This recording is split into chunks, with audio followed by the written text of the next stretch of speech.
Assalamualaikum warahmatullahi wabarakatuh. Waalaikumsalam warahmatullahi wabarakatuh. Di sini kami dari kelompok 3 yang beranggotakan saya Ihdian Naja, kemudian teman saya yaitu Bayu Laksana, Safira Maharani, dan Andika Yoga Perdana dari pemrograman jaringan kelas B.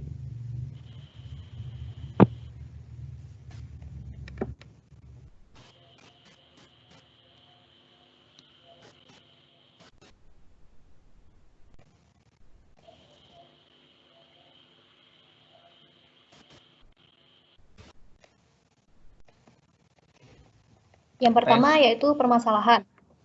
Permasalahan dalam proyek ini yaitu bagaimana membangun sebuah sistem yang dapat melayani request dalam jumlah yang banyak. Kemudian solusi permasalahan yang kami berikan yaitu kami menggunakan server asinkronus karena server asinkronus bekerja bukan berdasarkan urutan kode, tetapi berdasarkan waktu proses. Sehingga waktu pemrosesan request akan lebih cepat dibandingkan dengan menggunakan server multi-thread.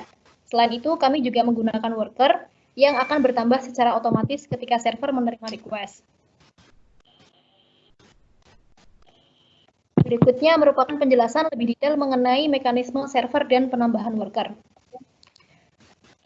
Mekanisme proses server yaitu kami terdiri dari 3, yaitu load balancer, worker, dan HTTP server. Load balancer berfungsi untuk membuat worker dan memforward request. Kemudian worker akan bertambah secara otomatis sesuai jumlah request.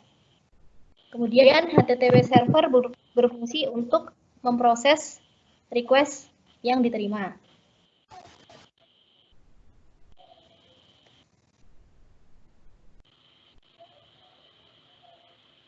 Oke, jadi itu untuk model processing server sama mekanisme penambahan worker otomatisnya. Jadi awalnya ada satu worker saja, kemudian akan bertambah seiring bertambahnya request yang masuk. Oke, untuk maksimal di sini kami menerapkan mekanisme worker maksimalnya. Jadi ada 30 worker maksimal dalam program. Hal ini dimaksudkan agar sistem itu tidak bekerja secara berlebihan. Karena kan setiap request ada worker baru. Jadi kami menanggulanginya menggunakan 30 worker maksimal. Oke, itu untuk gambarannya bagaimana solusi permasalahannya. Kemudian kita ke implementasi kode. Jadi ini kan ada tiga komponen utama, load balancer, terus worker, sama HTTP server. Nah, di sini untuk kodenya sendiri juga ada 3 kode utama, yaitu yang server asinkronusnya, kemudian nomor 2 itu HTTP server, nomor 3 ada load balancer. Nah, di sini untuk program sendiri alurnya adalah kita menjalankannya itu dari load balancer dulu. Jadi untuk load balancer sendiri, nah ini di load balancer ini bentuknya sebagai front end yang akan menerima request dari user dan lalu akan mendistribusikannya ke backend server untuk memproses request-nya. Nah, di sini ada 4 komponen utama di dalam program yang load balancer-nya. Pertama itu yaitu servernya sendiri. Di sini berupa kelas menggunakan asynchronous juga. Di sini ada fungsi handle accept buat menerima request.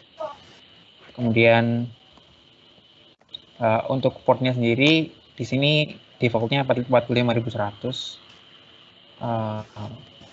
Bisa menggunakan argumen juga. Terus dari kelas itu ada kelas namanya backend list. Backend list ini digunakan untuk memproses server mana, worker mana saja yang aktif, mana yang akan dibuat. Di sini ada initial server, ada extended itu buat nambahin servernya. Nah, ini get server, ini mekanismenya di sini dia akan mengecek dulu apakah perlu menambahkan server baru atau tidak, worker baru atau tidak. Kemudian kalau iya, terus dicek lagi apakah jumlahnya sudah melebihi 30 atau tidak. Jadi seperti itu. Kemudian untuk dari backend sendiri ini adalah untuk mengirimkan hasil pemrosesan request berupa respon kepada klien. Di sini ada dua fungsi utama, yaitu handle read sama handle close. Sesuai namanya, ini digunakan untuk membaca request dan menutup servernya. Kemudian terakhir ada client processor. Nah, ini digunakan untuk membaca request yang dikirimkan dari klien. Sama, tapi ini ke model kliennya, ke klien. Jadi untuk isinya juga sama, seperti itu. Nah, jadi itu untuk kode bagian load balancer-nya. Kemudian untuk yang bagian load balancer kan dia memanggil worker baru. Nah, di sini worker akan di-handle oleh kode yang bernama asynchronous server. Mungkin teman saya akan menjelaskannya. Silakan. Nah, tadi kan di load balancer untuk membuat objek servernya itu menggunakan file dari asynchronous server.py. Nah, program tersebut merupakan server yang menggunakan asynchronous processing model yang memanfaatkan library asynchron pada Python. Nah, jadi terdapat dua kelas utama di dalam program ini. Yang pertama itu ada kelas server. Nah, kelas server ini berfungsi untuk membuat objek server itu sendiri.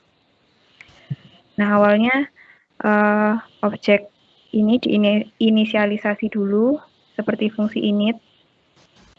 Lalu jika ada request masuk, maka fungsi handle accept itu akan berjalan.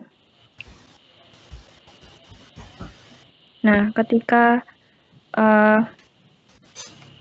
ada request masuk, maka sistem ini akan membuat objek client processor.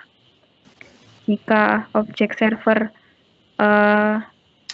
diberhentikan, itu akan memanggil fungsi handle close. Jadi fungsi-fungsi ini sudah ada di dalam library dari asynchron Python. Terus untuk kelas yang kedua itu ada client processor. Jadi fungsi dari client processor ini ada dua. Ada satu yang utama yaitu handle read. Nah, fungsi ini berfungsi untuk membaca request yang dikirimkan dari klien. Lalu request tersebut akan diproses di HTTP server.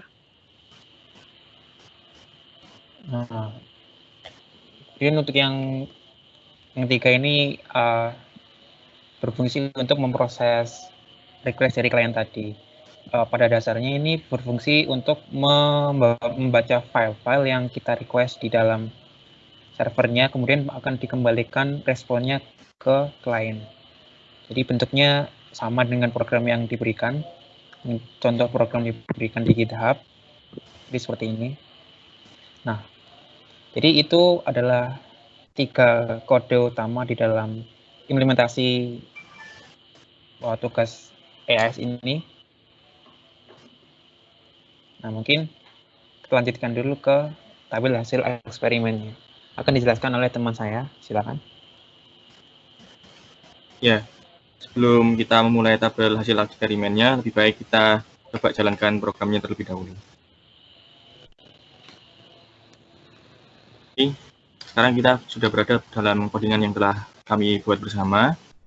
Nah, di sini ada file asynchronousserver.py, http-server.py, load-balancer.py, dan file-file pendukung lainnya. Nah, karena file-file tersebut sudah dijelaskan fungsi-fungsinya, sekarang waktunya kita untuk menjalankan program tersebut. Nah, untuk menjalankannya, kita jalankan terlebih dahulu load balancer-nya.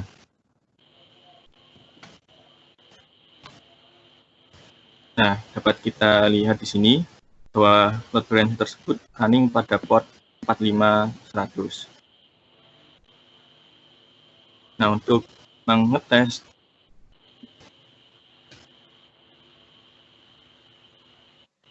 kemampuan dari servernya tersebut, kita dapat menggunakan Apache Benchmark dengan kode yang seperti seperti tertera pada layar di sini. Nah, ini kita akan menjalankan konkurensi 1000 dan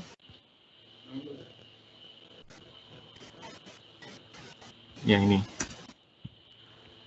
Hasilnya dapat kita lihat di sini. Nah, untuk mengujinya, kita harus uji satu persatu dengan menjalankan berbagai macam konkurensinya. Nah, untuk hasilnya sendiri dapat dilihat pada tabel di sini. Nah, ini kita menguji dengan request-nya 1000, jumlah konkurensinya berbagai macam, mulai dari 1, 25, 50, 100, 250, 500, sampai 1000. Nah, hasilnya bisa dilihat pada makalah ini untuk lebih detailnya. Nah, kita mengujinya dengan menggunakan worker dan tanpa worker. Nah, kalau tanpa worker, maka kita akan menjalankan file yang asynchronous server saja. Kalau dengan worker, kita akan menjalankan load balancer-nya seperti itu. Ini untuk hasil yang tanpa menggunakan worker, sedangkan ini adalah hasil yang menggunakan worker. Seperti ini. Nah, untuk dokumentasinya, kita telah mendokumentasikan setiap hasil percobaan, itu yang membuktikan bahwa hasil percobaan ini adalah benar-benar hasil percobaan. Nah, untuk detailnya bisa dilihat di dalam laporan yang telah kami buat. Seperti ini, dan 16 gambar percobaan. Nah, untuk kesimpulannya sendiri, yaitu dengan menambahkan worker dalam server, tujuannya adalah untuk meringankan beban server. Nah, penambahan worker tersebut untuk melayani request dalam jumlah yang banyak dari klien menuju server, itu dinilai sangat efektif untuk meningkatkan performa, untuk mengurangi beban server tersebut. Sehingga ketika ada respon dari klien, maka respon balik yang diberikan menuju ke klien tersebut dapat lebih cepat sampainya. Seperti itu. Dan presentasi yang dapat kelompok kami sampaikan, kurang lebihnya mohon maaf. Wassalamualaikum warahmatullahi wabarakatuh.